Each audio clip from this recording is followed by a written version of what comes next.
মহব্বত, আমরা মিলাদ পড়ি, নবীর মহব্বত নেই। কিন্তু হযরত আবু বকর তো কোনোদিন মিলাদ পড়েননি। আপনি প্রমাণ করেন কোন একটা বর্ণনা থেকে যে তিনি মিলাদ পড়েছিলেন।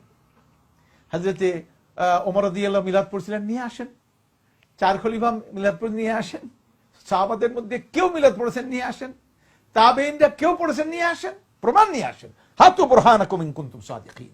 তো কাজে আপনারা আয়াতের অপব্যাখ্যা করেন। আল্লাযীনা ফী কুলুবিহিম যায়গুন, যাদের অন্তরে বক্রতা আছে তারাই এ কোরআনে এমন ব্যাখ্যা করে তাবিল করে নাউজুবিল্লাহ, যে বিশ্বাস তারা করে, যে বিশ্বাসকে ওই তাবিলের দ্বারা প্রমাণ করার চেষ্টা করে, এদের অন্তর বাঁকা।